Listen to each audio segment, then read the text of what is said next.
Hello, everybody. Welcome back to the Winning Drive podcast. I am Reeta Hubbard, the NFL chick, co host of the Glenn and Rita show on 1057 The Fan in Baltimore, with my guy Cordell Woodland from Shaking It Up Sports and the Ravens reporter for 1057 The Fan.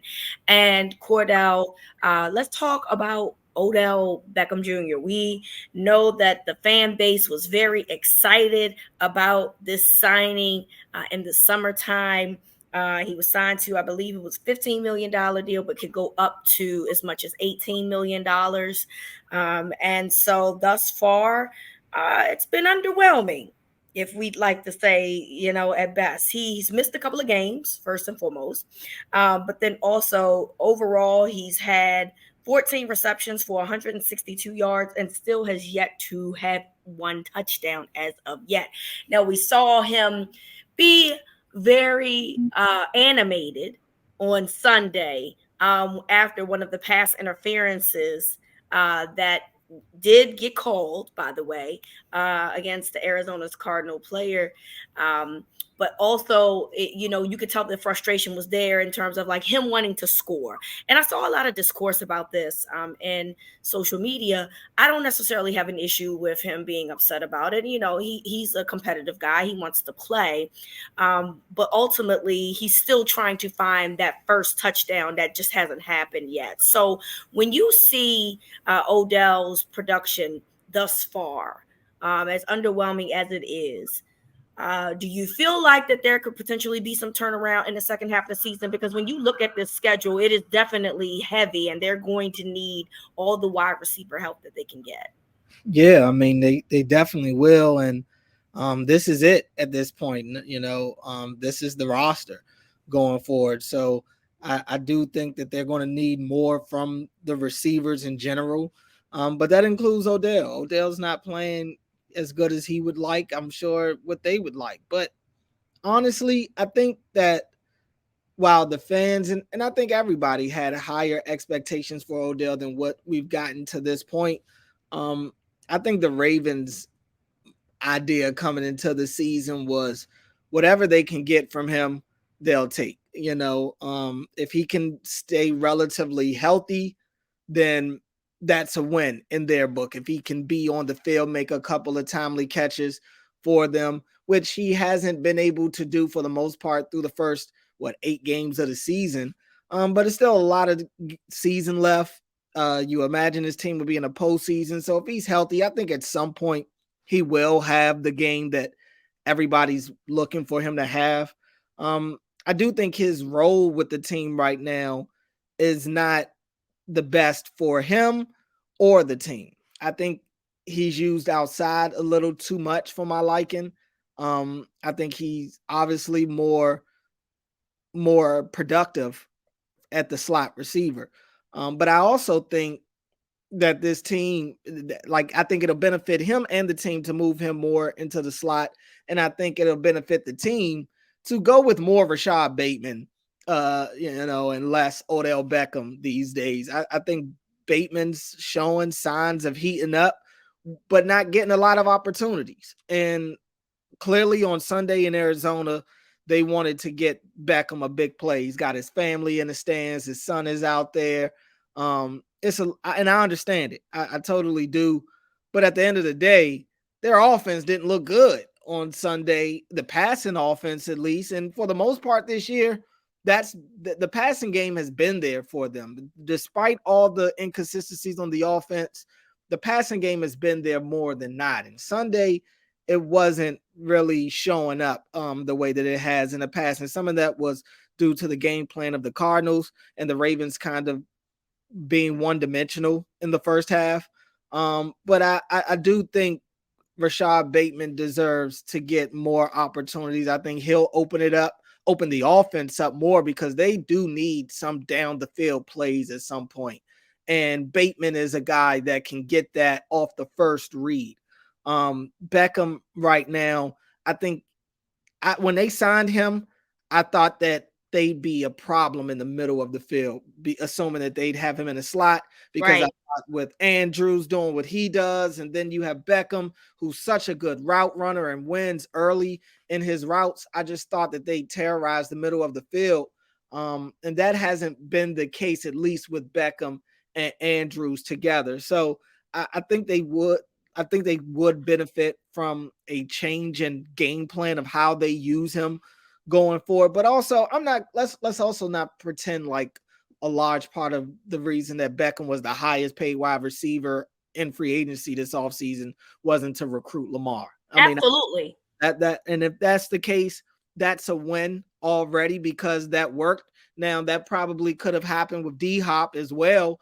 And probably get more production. Who knows? But you probably get more production, I would say. Yeah, I would think that. But still, you get Lamar signed long term. Eventually, I do think Beckham will show up on the field. Yeah, I do think that we have to look at this signing as not only something that they wanted on the field, but it was a political move as well. You already mentioned the situation with Lamar and trying to get him back into the fold with the Ravens, and them making an attempt to get Odell and DeAndre Hopkins was a way to get Lamar back into the Ravens' good graces, understandably so, because he hasn't had the best wide receiver talent prior to coming in this year. So I understand the move by it, and I also understand the move in terms of politics of trying to get him the ball because he is making a lot of money this year too. So you want the investment to actually pan out, and you're trying to make that work. But I agree that I'm not really sure that they're putting him in the best situations. I definitely think that Bateman deserves the right to continue to be outside. Zay, you can move around, you can flex him outside, but you can put him in a slot. But Zay, to me, can be an outside receiver and does well. And I think that at this stage in his career, Odell would be best suited if he did play more slot in slot situations than outside situations. So, maybe that's something that Todd Monken will look into, in the second half of the season because, their schedule doesn't get any, easier. It gets harder. You're going to need your passing game to be in sync of some sort. So you're going to have to move some parts around. And that means that moving Odell into the best situation for not only him, but for this offense to be executed as well. Yes, this is an underwhelming signing. I don't, in terms of on the field presence, I think that that's something that we can acknowledge at this moment. That being said, there's more games to be played. There are 9 more games that are going to be played down the stretch. And at some point, I'm sure Odell will have a game that makes people say, this is the Odell that we remember. I mean, and I'm hopeful of that because he is a good football player. And at one time, he was one of the greater wide receivers in the league. So I'm not giving up on Odell, but I'm also with you in the fact that Bateman is now getting his confidence back. He's, he had a phenomenal catch that probably should have been an interception in the game against the Cardinals on Sunday. It's time for him to start getting more passes thrown his way because he's earned it. And I think that that's, something that the Ravens have to start doing and not thinking about the political aspect or trying to appease anyone in terms of getting balls thrown in their direction, because ultimately winning the football game is the goal. Yeah. And look, I wouldn't even just stop there at Bateman. Like Nelson Aguilar has been for sure this year as well. I wouldn't be upset if he got more opportunities over Odell Beckham right now. And I feel you as well. Like you said, I mean, this dude is paid a nice amount. You want to get something out of that on the field, especially while you have him healthy.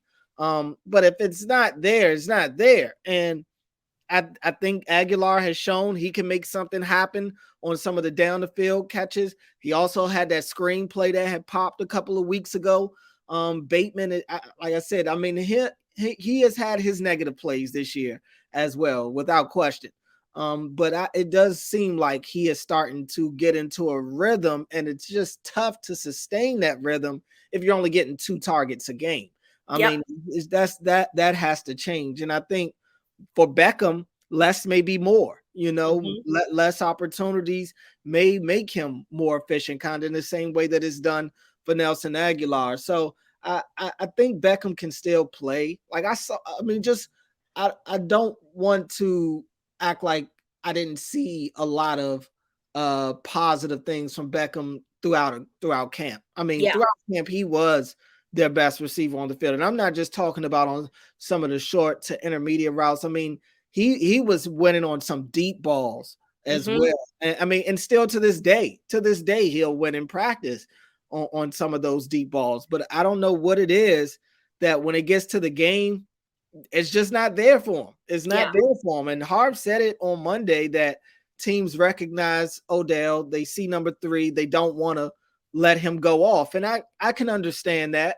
But I just feel like if that's the case, if he really is demanding that type of attention, then it should be somebody else getting involved. Getting open. Yep, absolutely. So we'll see how this goes. We'll see. We'll be following Odell moving along in the second half of the season because, again, when you start looking at the schedule for the Ravens, it does get complex. And they have one of the hardest schedules moving forward. So they're going to need him down the line at some point. And we'll see how he responds to that type of reaction that the Ravens are going to need from him moving forward. All right, Cordell. So, of course, one of the bigger conversations being had is trade deadline was Tuesday at 4 p.m. and the Ravens did not get anyone. Now, I don't know if you follow any of us on Twitter.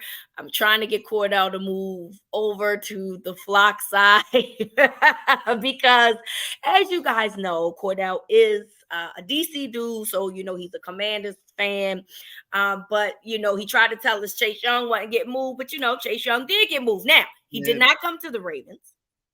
Went to San Francisco for a conditional 3rd round pick, from my understanding. Montez Sweat also got moved to the Chicago Bears for a 2nd round pick. A couple of guys that I think Ravens fans were interested in. And then, of course, I think the bigger one was Josh Jacobs as we started moving along after the Derrick Henry news, which, by the way, I wanted Josh Jacobs over Derrick Henry anyway, but that's another conversation for another day. And it appears that the Davis family was not, or the GM was not answering phones yesterday, but now we realize maybe it was because he was being fired. As he and the head coach, Josh McDaniels, are no longer for the Las Vegas Raiders. So lots of conversation about it. I don't think a lot of fans were happy about it. But I don't think that the Ravens didn't try. I do think that they went out there and made some attempts and just was unsuccessful. But is that not enough, Cordell? Do you feel like that something had to be done, or was it just, okay, we're just adding a piece to the already good, almost done puzzle that's had right now?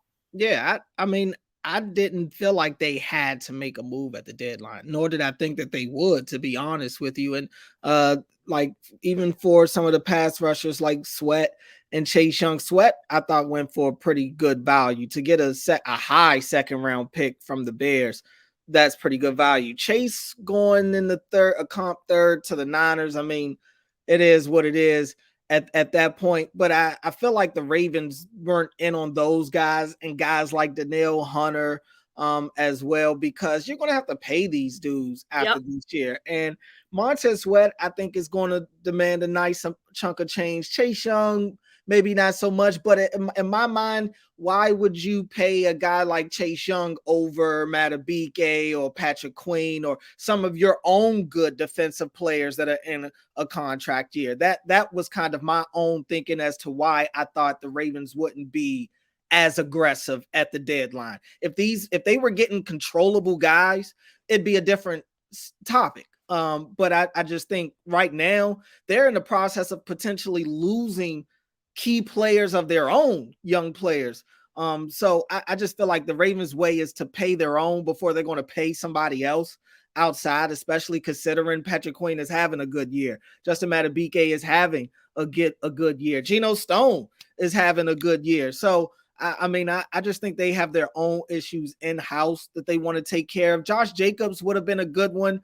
I think him or Derrick Henry or Saquon would have been good additions to the Ravens, to be honest with you. I mean, I think Jacobs and Saquon fit their offense more. But I think Derrick Henry would definitely open it up. I mean, good luck stopping any RPO with Lamar and Derrick Henry. My goodness. And then you have to stack the box.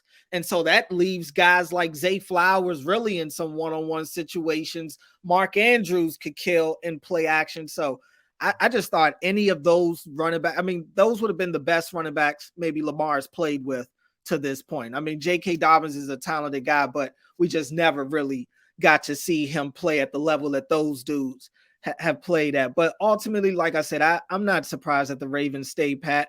I think that they did try to make something happen because EDC does love to trade.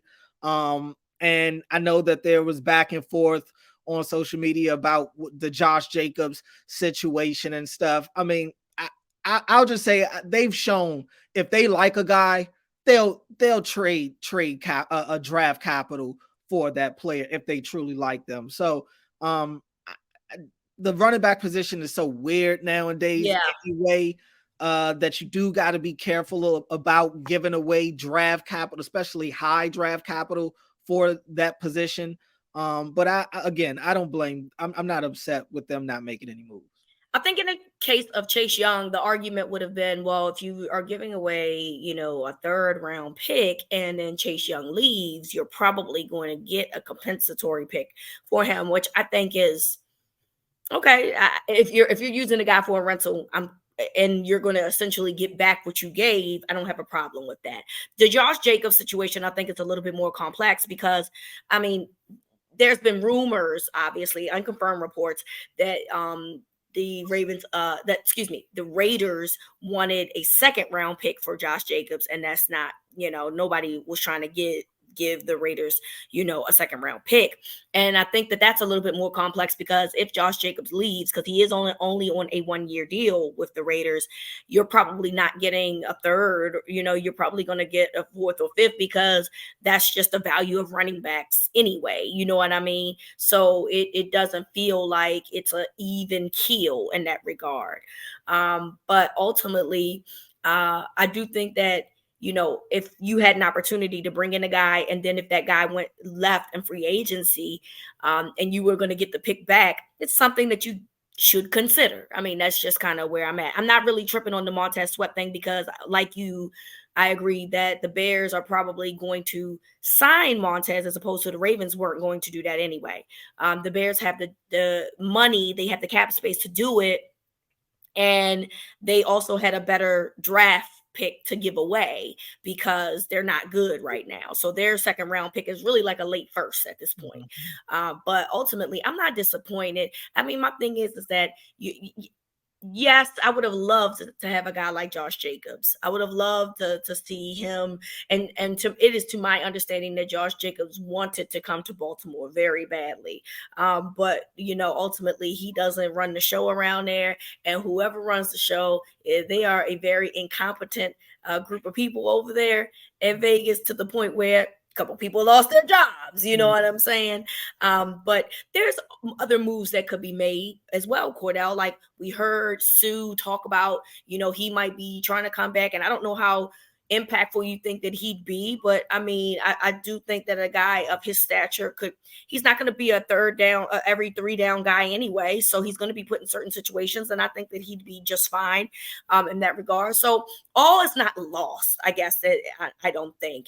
And I think in terms of the running back situation, it's not that they don't think that the running backs that they have are good, but we also have to acknowledge the fact that Gus has had some injuries. And I think you just don't want to run Gus down to the ground. And that's probably why they were looking into bringing a running back into the fold. And I also don't think it's disrespectful to say that all of those backs that the Ravens could have gone and traded for, the 3 that we mentioned, are upgrades over Gus Edwards. Without question, they're upgrades. And if you can get an upgrade at a position when you truly do believe that you're a Super Bowl contender, you should do that. It's not like if they got any of those guys that Gus Edwards would just be wiped off the face of the earth. They would still use him.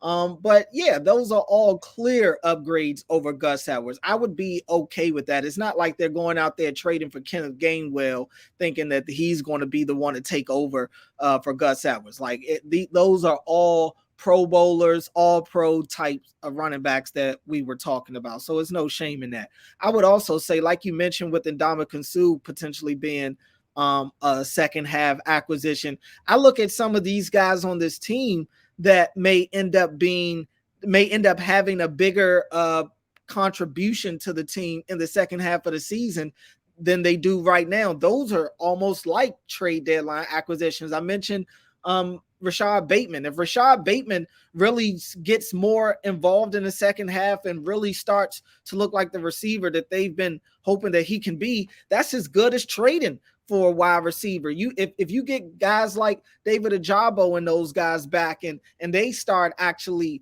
doing something out there, I mean, that's just as good as trade acquisition. So I think that they like what they have, and they like the idea of some of these injured guys coming back. And they look at that as like kind of what they could get on the open market without obviously giving anything up.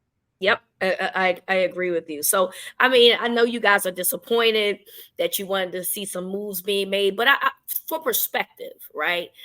Kansas City, Buffalo did trade for a cornerback, but that's because they needed one because they lost one, but it wasn't a splash. It wasn't a huge splash.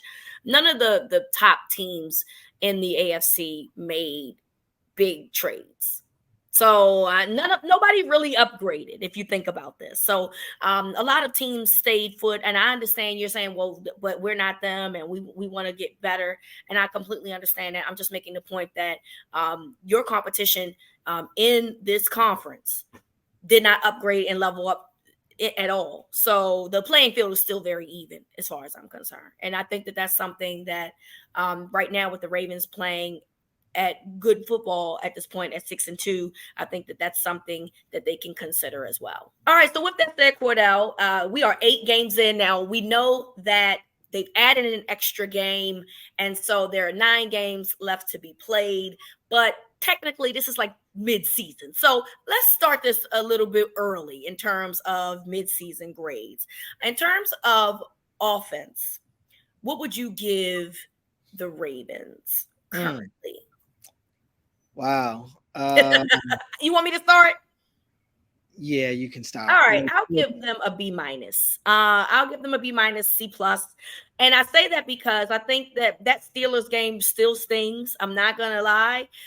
Those drops were nasty business, and they should have won that football game. And the reason why they didn't win was because the offense just did not show up that day. I think outside of that, I would have probably given them a higher grade. And that's still with an offense that is a work in progress. And yes, I know we're 8 games in and you're like, why is it still a work in progress? Because there's still a lot of moving parts and new parts to this offense. And it's going to take time. It's not going to overnight be a success. And that's just what it's going to be. So I do think that as bad as the Steelers game was, the Lions game was just as good. So it kind of phased itself out, right?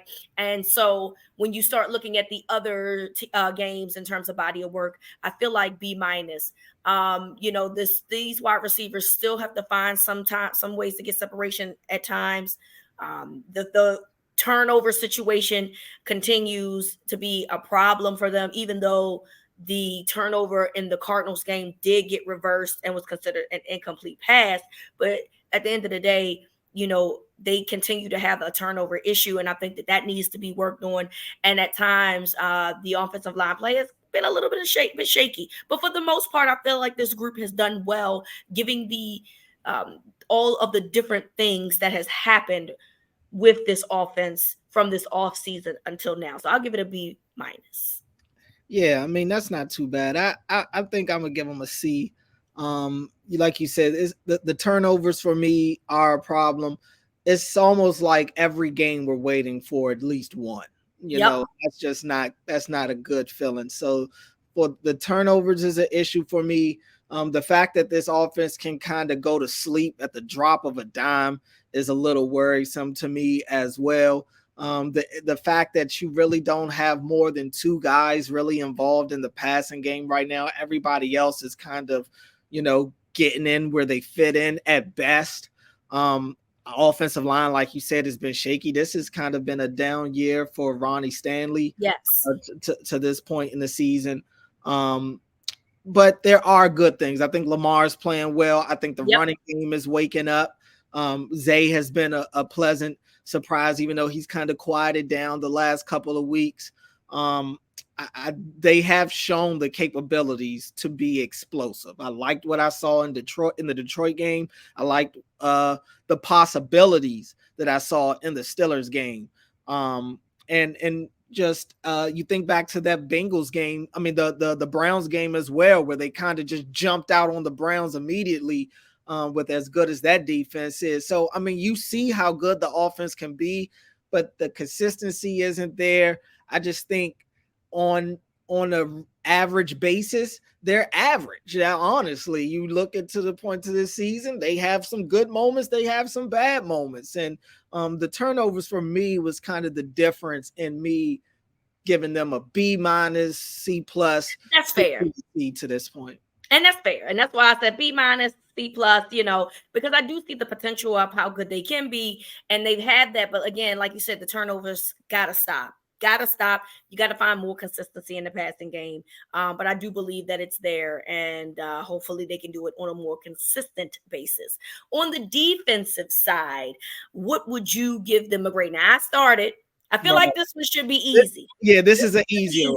Okay. This is an easier one. I'm going to give them an A. I'm not giving them an A plus just yet, because I still think there's room to grow in this defense. I still think and it's not much to nitpick on this defense, but I think the run game at times can be a little shaky when it comes to stopping the run. That worries me a little bit as we start to get into the cold weather and the back end of the season. That's definitely something to watch.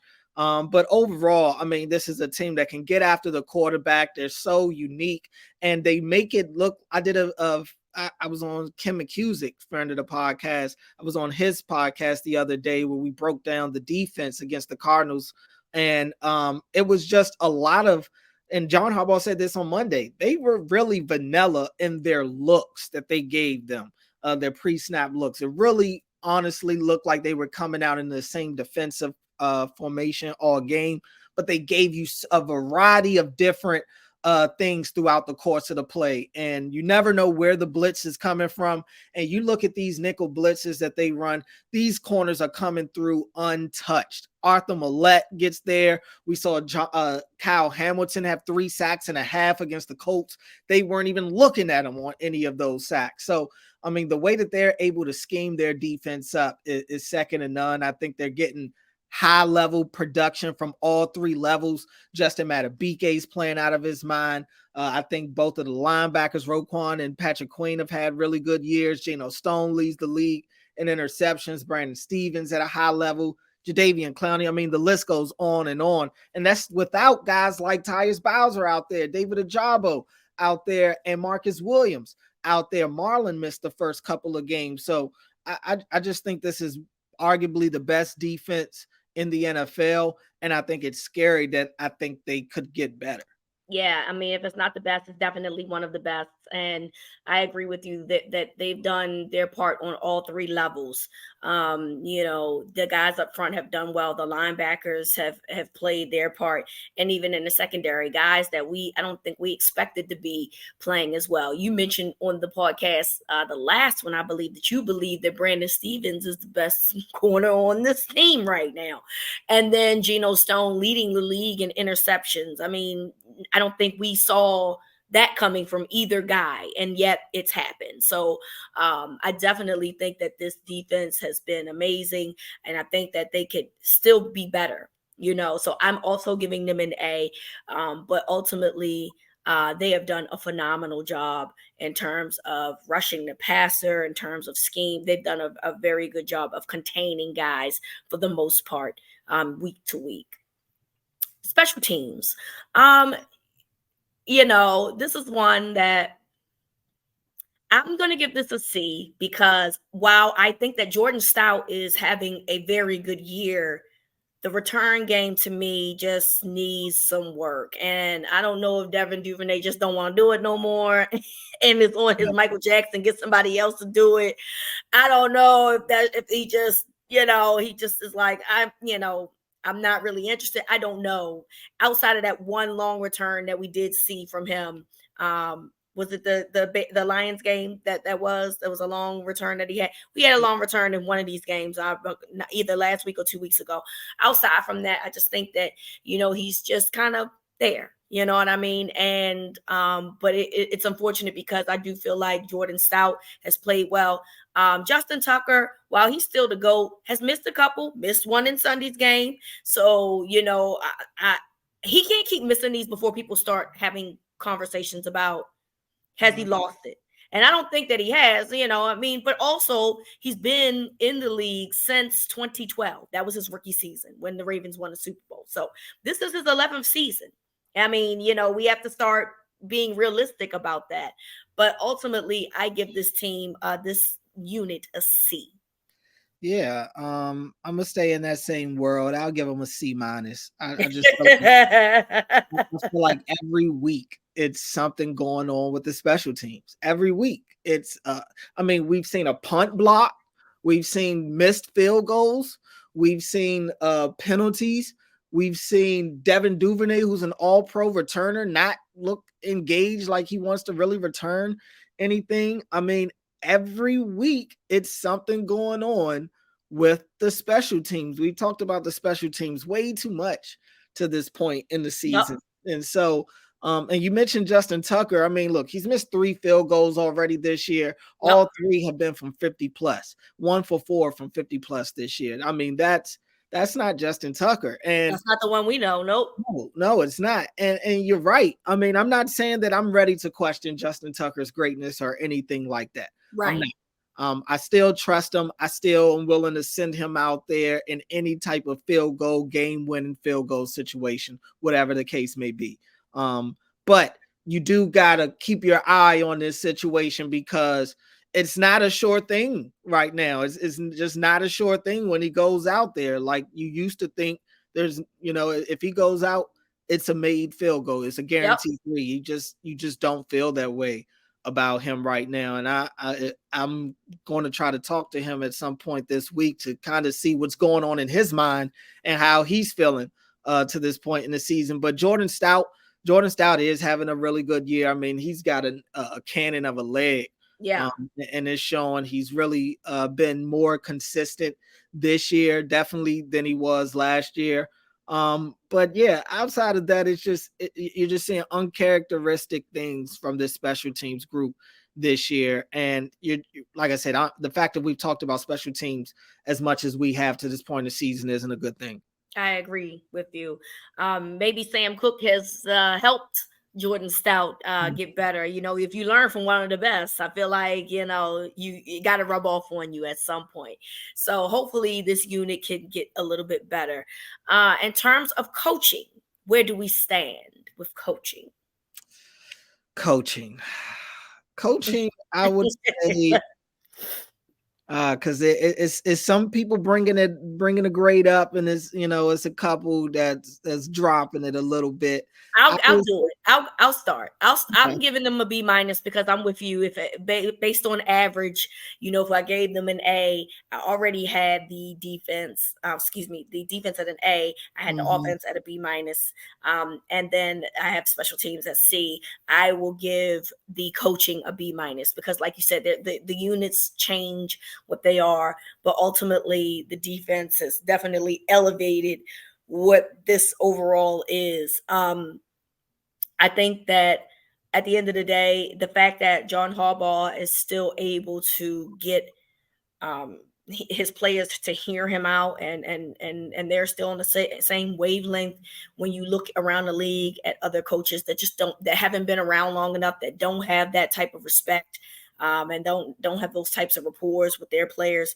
I think it says a lot about Coach Harbaugh. And I know a lot of people don't love Harbs. I completely understand sometimes why, but ultimately I think that Harbaugh is still the best coach for this team.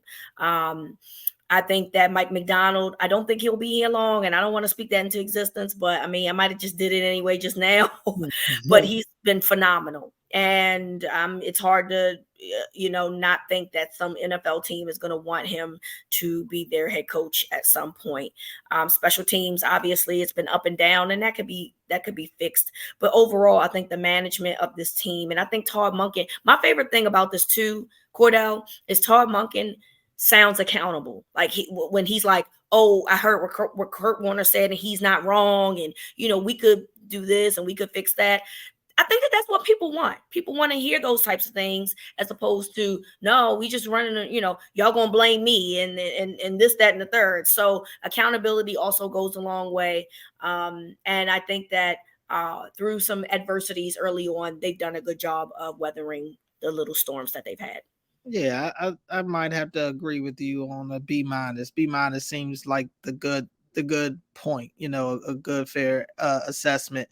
It can't be too low, right? They're 6-2. Right. Ultimately, and I can't. I mean, special teams is bringing it down. I'm not. I can't put but so much weight on that. I think obviously defense. We gave our grades for defense, offense, and special teams. So going off that, B minus seems about fair.